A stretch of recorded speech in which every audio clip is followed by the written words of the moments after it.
अस्सलाम वालेकुम वरहमतुल्लाह। नया पाकिस्तानी पासपोर्ट बनवाने के लिए आपको कौन कौन से डॉक्यूमेंट्स चाहिए होंगे, फ़ीस कितनी होगी और आपको पासपोर्ट कितने दिन में मिलेगा, नए पासपोर्ट बनाने की पॉलिसी क्या है, किन चीज़ों का आपको लाजमी तौर पे ख्याल रखना होता है। ये वीडियो इसमें सारी चीज़ें आपको बताऊंगा, डॉक्यूमेंट्स वगैरह। और उसके अलावा पासपोर्ट के हवाले से सबसे ज़्यादा जो सवाल पूछे जाते हैं उनके जवाब भी इस वीडियो के अंदर दूंगा।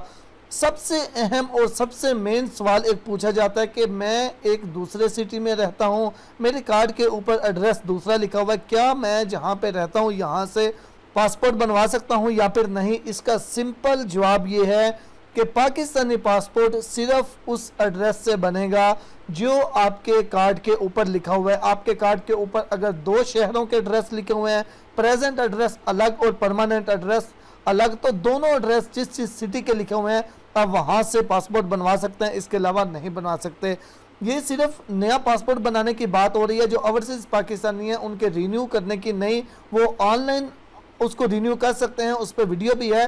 नया पासपोर्ट आप ऑनलाइन नहीं बना सकते और जो पाकिस्तान के अंदर लोग हैं वो भी पासपोर्ट को रिन्यू भी ऑनलाइन नहीं कर सकते। रिन्यू की सर्विस सिर्फ ओवरसीज पाकिस्तानियों के लिए है। तो चलें जी, सबसे पहले हम डॉक्यूमेंट्स देख लेते हैं, उसके बाद फिर मैं आपको फीस और डिलीवरी टाइम भी बताता हूँ। सबसे पहले डॉक्यूमेंट्स आपको बताता हूं जिनकी उम्र 18 साल या फिर 18 साल से ज़्यादा है तो उनके लिए क्या है, उनका शनाख्ती कार्ड वैलिड होना चाहिए। वो अपना असली शनाख्ती कार्ड अपने साथ लेंगे जिनकी उम्र 18 साल है या 18 साल से ज़्यादा, क्योंकि उनके लिए वालिद या वालदा का साथ लेके जाना ज़रूरी नहीं होता। पहली चीज़, असल शनाख्ती कार्ड साथ होना चाहिए। दूसरे नंबर पे जमा करवाई गई फ़ीस का असल चालान फार्म साथ होना चाहिए। जो नेशनल बैंक में आपने फ़ीस जमा करवानी है, जितनी फ़ीस होती है मैं आपको बता देता हूँ कितनी फ़ीस होती है, उस हिसाब से आपने जमा करवानी है। तीसरे नंबर पे, अगर आपका पहले से पासपोर्ट बना हुआ है तो फिर उस पासपोर्ट को आपने साथ लेके जाना है। अगर पहले पासपोर्ट बना हुआ है वो गुम हो गया है तो ऐसी सूरत में आपको मुतलका थाने से पुलिस रिपोर्ट चाहिए होगी, वो साथ लेके जानी है। अगर पहले पासपोर्ट नहीं बना हुआ तो फिर तो यानी कि ये चीज़ नहीं होगी उनके लिए। उसके बाद दोहरी शहरियत के हामिल जिनकी डुअल नेशनैलिटी है वो दूसरे मुल्क का जो उनका पासपोर्ट होगा वो भी साथ लेके जाएंगे और वो वैलिड होना चाहिए। उसके बाद दरखास्त गुजार सिर्फ कौमी शनाख्ती कार्ड पर दर्ज मौजूदा और मुस्तकिल से ज़िला से पासपोर्ट बनवा सकते हैं। जैसा कि मैं आपको सबसे पहले भी बता चुका हूं कि आप सिर्फ पासपोर्ट जो आपके कार्ड के ऊपर एड्रेस लिखा हुआ है प्रेजेंट या परमानेंट वहां से ही बनवा सकते हैं। उसके बाद जो गवर्नमेंट मुलाजमीन हैं वो अपने महकमे से जारी करदा असल NOC यानी कि नो ऑब्जेक्शन सर्टिफिकेट साथ लेके जाएंगे, जो सरकारी मुलाजमीन है वो। उसके बाद जो फौजी हैं या पुलिस वाले हैं, मसलह अदारों के जितने भी यानी मसलन फौजी वगैरह, वो यूनिफॉर्म में तस्वीर बनवाएंगे।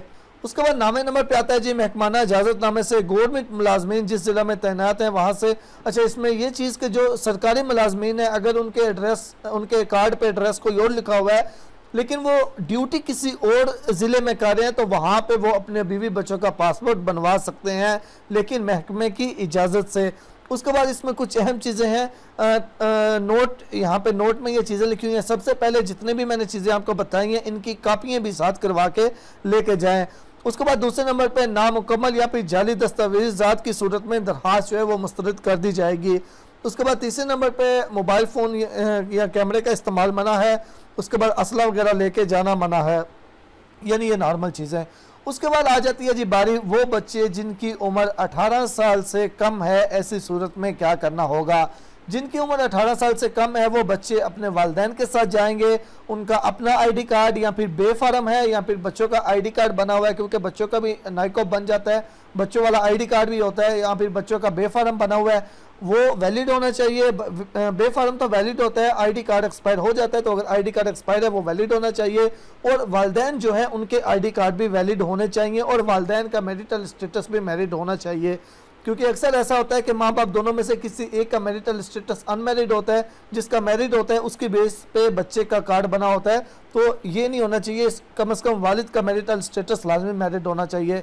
उसी तरह जमा करवाई गई फ़ीस का चालान होना चाहिए। वालिद और वालदा का असल शनाख्ती कार्ड साथ होना चाहिए, जैसा कि आपको ऑलरेडी बताया है।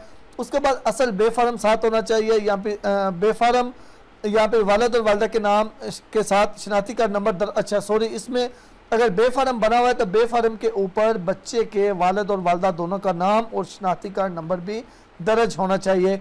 उसके बाद अगर बच्चे का स्मार्ट कार्ड बना हुआ है तो इसके साथ बर्थ सर्टिफिकेट जो कि यूनियन काउंसिल से जारी होता है, या फिर FRC या फिर CRC, दोनों में से कोई, तीनों में से कोई चीज़ एक साथ लेके आपने जानी है।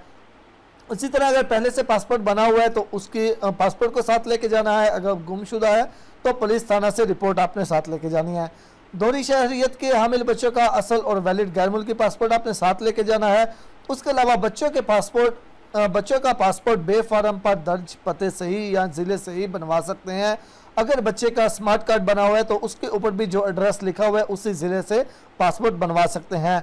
उसके बाद आ जाती है महकमाना इजाज़तनामे से गवर्नमेंट मुलाजमीन। जैसा कि मैंने पहले भी आपको बताया है कि जो गवर्नमेंट मुलाजमीन है वो अगर किसी दूसरे ज़िले में जॉब कर रहे हैं तो वहाँ पे आप अपने उस ज़िले में, चाहे आपके बच्चों के या आपके कार्ड पे उस ज़िले का एड्रेस नहीं लिखा हुआ, फिर भी वो वहाँ से महकमे की इजाज़त से बच्चों का और अपना और वालिदैन का पासपोर्ट बनवा सकते हैं।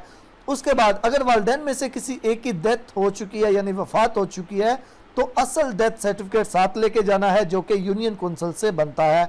उसके बाद अगर वालिदैन में अलहदगी हो चुकी है या दोनों वफ़ात पा चुके हैं तो फैमिली कोर्ट से हासिल करदा असल गार्डियन सर्टिफिकेट साथ लेके जाना होगा। तो इसके बाद इसमें वही नोट आ जाता है कि सारी चीज़ें जो आपने लेके जानी है इनकी कॉपियाँ भी आपने साथ करवा के लेके जानी है।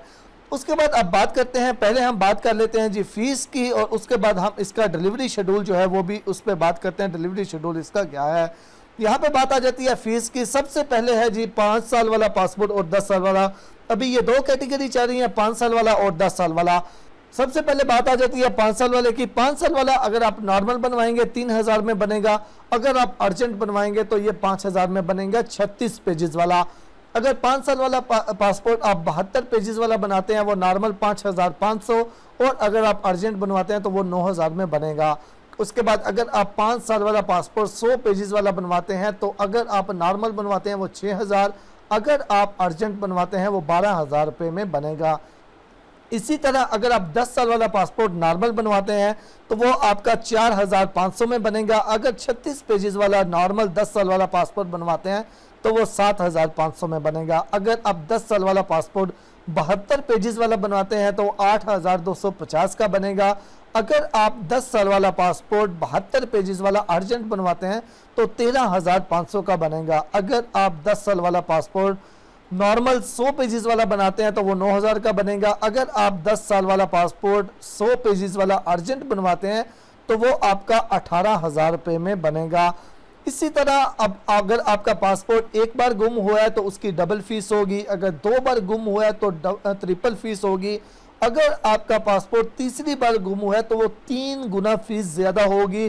3 गुना फीस के साथ आपका 10 साल वाला पासपोर्ट 100 पेजेस वाला अर्जेंट 1,44,000 में पहुंच जाएगा।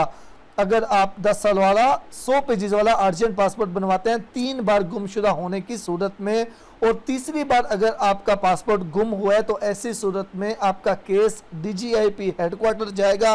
वहां से अप्रूवल मिलने के बाद ही ये प्रोसीड होगा।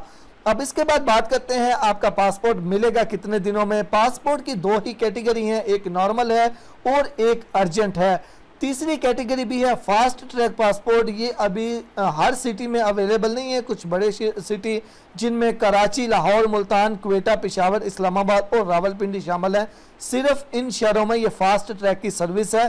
अगर फास्ट ट्रैक के ज़रिए आप पासपोर्ट बनाते हैं तो ये सिर्फ आपको 2 दिन के अंदर अंदर मिल जाएगा। उसके बाद जो नॉर्मल जितने भी सिटी हैं वहाँ से आप जो नॉर्मल पासपोर्ट बनवाते हैं वो आपको 10 वर्किंग डेज़ के अंदर अंदर मिलेगा। वर्किंग डेज़ में संडे वगैरह इंक्लूड नहीं होता, इस चीज़ का आपको ख्याल करना है। संडे जो है ये नॉन वर्किंग डे है तो आपने 10 वर्किंग डे का ख्याल रखना है। उसके बाद अगर आप अर्जेंट बनवाते हैं तो ये आपको 4 वर्किंग डेज़ के अंदर अंदर मिलेगा। 4 वर्किंग डेज़ यानी कि अगर आप फॉर एग्जांपल मंडे वाले दिन बनाते हैं तो वो आपको चौथे दिन ही मिल जाएगा। लेकिन अगर बीच में संडे आ जाता है तो वो ज़ाहिर सी बात है टोटल दिन 5-6 बन जाते हैं। तो ये थी टोटल रिक्वायरमेंट्स, डॉक्यूमेंट्स वगैरह। उम्मीद है सब आपको समझ आ गई होगी, इन्फॉर्मेशन अच्छी लगी है तो लाइक और सब्सक्राइब ज़रूर कर दीजिएगा। अगर आपका कोई भी सवाल है तो मुझे आप व्हाट्सअप कर सकते हैं। दुआ में याद रखिएगा। अल्लाह हाफिज़।